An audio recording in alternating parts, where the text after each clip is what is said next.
दोस्तों, हमारी आज की कहानी शादीशुदा लोगों के लिए एक बड़ी सीख है। पत्नी ने न जाने क्या किया था कि पति ने उसे एक के बाद कई थप्पड़ जड़ दिए। हमेशा हर सिचुएशन को शांति से हैंडल करने वाली पत्नी भी इस बार इतनी अशांत हो उठी कि उसने अपनी चप्पल ही निकालकर पति की ओर दे फेंकी। चप्पल पति के बालों को छूते हुए निकल गई।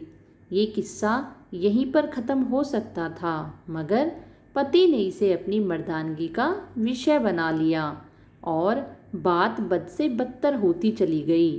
रिश्तेदारों ने भी आग में घी का काम किया। किसी ने कहा, जो औरत अपने पति को चप्पल से मार सकती है वो ना ही तो वफादार हो सकती है और ना ही पतिव्रता। ऐसी औरत परिवार ही नहीं पूरे समाज पर कलंक की तरह है। अब बीवी के पक्ष वाले कहाँ पीछे रहने वाले थे। किसी ने कहा, 21वीं सदी में भी जो स्त्री के साथ मारपीट करते हैं उन्हें तो जेल भेज देना चाहिए। तो कोई कहता, जरूर उसको कोई और पसंद आ गई, इसलिए अब पत्नी से मारपीट करने लगा है। बात कोर्ट तक पहुंच गई। दोनों पक्षों ने एक दूसरे के खिलाफ केस फाइल कर दिया। पति ने चरित्रहीन होने का तो पत्नी ने दहेज और शारीरिक उत्पीड़न का आरोप लगाया। 2 वर्षों से अधिक समय के लिए केस चला। इन 2 वर्षों के दौरान दोनों पति पत्नी अलग अलग रह रहे थे।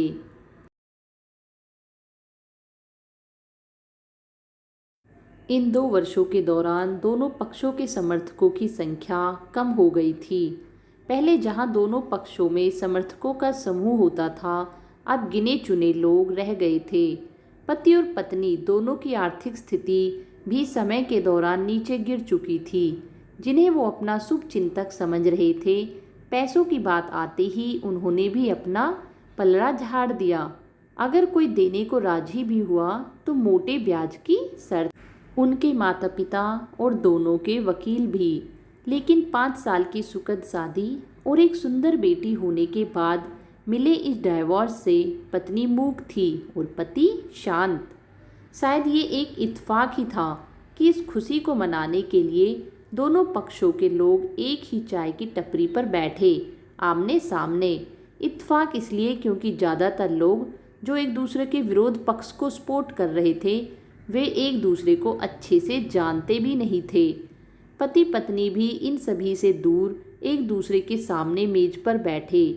पत्नी ने पति से कहा, अब तो खुश होंगे ना, तुम्हारे मन की जो हुई है, मुबारक हो। तुम भी तो आज जीत गई हो। मुझसे तलाक जो तुम्हें भी मिल गया है, कॉन्ग्रेचुलेशंस टू यू टू। पति ने कहा, तलाक को तुम जीत का प्रतीक समझते हो? पत्नी ने पूछा। पति चुप रहा। तुम्हें 5 लाख रुपए अभी और हर महीने 8,000 देने का आदेश है। अभी मेरे पास पैसे नहीं है, इसलिए हमारा मतलब मेरा जो सिटी में फ्लैट है उसे तुम्हारे नाम कर देता हूँ। पत्नी बोली, लेकिन उस फ्लैट की कीमत तो 18 लाख की है। हाँ, लेकिन हमारी बेटी तुम्हारे साथ है और आगे जाके उसके खर्चे भी बढ़ेंगे, तुम्हें थोड़ी आसानी होगी। पति ने कहा, तुम हर महीने 8,000 तो देने ही वाले हो, मैं मैनेज कर लूँगी। अगर 5 लाख नहीं है तब भी कोई बात नहीं, पत्नी बोली। दोनों फिर से शांत हो गए। पति सोचने लगा, कितनी भोली और समझदार है ये औरत, जो कुछ समय पहले तक मेरी पत्नी थी और अब अनजान। ये वही है जो कम से कम खर्चे में घर चलाती थी और पैसे बचाकर मेरे जन्मदिन और बर्थडे पर हमेशा मेरे लिए नए कपड़े खरीद कर लाती थी। कभी बीमार भी हो जाती तो पैसे बचाने के लिए मुझे मालूम ना होने देती और घरेलू नुस्खों से अपना इलाज कर लेती। मगर घर में कोई और बीमार होता तो तुरंत डॉक्टर के पास लेकर जाती। मेरी ही मति मारी गई थी। मैं ही अपनी झूठी मर्दानगी के चक्कर में इतनी बड़ी गलती कर बैठा। पत्नी के दिमाग में भी उथल पुथल चल रही थी। अभी भी वैसे का वैसा ही है। पहले भी खुद से ज़्यादा हमारे बारे में सोचता था और अब भी वही कर रहा है। ये वही आदमी है जो मुझे एक्सीडेंट से बचाने के लिए खुद मोटरसाइकिल के आगे कूद पड़ा था और अपनी उंगली तुड़वा बैठा था। पता नहीं कौन सी मनहूस घड़ी में मैं झगड़ा कर बैठी। पति ने मौन तोड़ते हुए पूछा, अब तुम्हारे कमर का दर्द कैसा है? ज़्यादा तकलीफ़ तो नहीं होती? पत्नी हल्का सा मुस्कुराकर बोली, अभी भी होता है, अब तो पेट में भी क्रम्प्स उठते हैं। वो तो होगा ही, तुम योगा या कसरत भी तो नहीं करती हो। अब किसी गायनेकोलॉजिस्ट को ज़रूर दिखा देना, पति ने कहा। तुम बताओ, तुम्हारा अस्थमा कैसा है अब? क्या अब भी दौरे पड़ते हैं? पत्नी ने पूछा। हाँ, पड़ते हैं, पहले से ज़्यादा, क्योंकि अक्सर इनहेलर भूल जाया करता हूँ, याद दिलाने के लिए तुम जो नहीं हो वहाँ, पति बोला। पत्नी की आंखों में आंसू आ गए। वो बोली, तुम्हें मेरे चरित्र पर सवाल नहीं उठाने चाहिए थे, तो ये परिस्थिति आती ही नहीं। हाँ, मैं जानता हूँ, तुम बहुत अच्छी हो, मुझसे गलती हो गई, बहुत बड़ी गलती। मैं लोगों के बहकावे में आ गया था, पति बोला।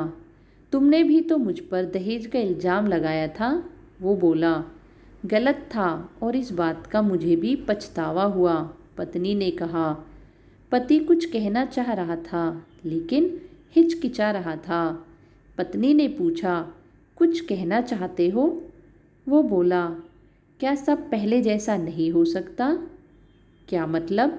पत्नी बोली, मतलब कि हम फिर से पहले की तरह पति पत्नी बनकर सच्चे दोस्त बनकर नहीं रह सकते? पति बोला, पर ये डाइवोर्स के पेपर दिखाते हुए पत्नी ने कहा। फाड़ देते हैं, पति ने अपने पास रखे डाइवोर्स के पेपर फाड़ते हुए कहा। अब पत्नी ने भी अपने पास रखे पेपर फाड़ दिए। सभी हैरान थे, वकील, रिश्तेदार और माँ बाप। पति पत्नी दोनों एक दूसरे के हाथ में हाथ पकड़े अपने घर की तरफ चले गए। दोस्तों, ये कहानी उन हर पति पत्नी के लिए बड़ी सीख है जो छोटी छोटी बातों पर लड़ते हैं और इन झगड़ों को बड़ा बना के अलग होने का डिसीज़न लेते हैं। प्यार और झगड़ा तो एक सिक्के के दो पहलुओं की तरह है, दोनों को स्वीकार करना होगा, तभी यह पवित्र रिश्ता उसकी मंजिल तक पहुंच पाएगा। दोस्तों, आप सभी हमेशा अपने रिश्ते को प्यार के साथ निभाएं। हमारी आज की कहानी यदि पसंद आए तो हमारे चैनल को सब्सक्राइब अवश्य करें। आप सभी का बहुत बहुत धन्यवाद जो आपने अपना कीमती समय हमें दिया।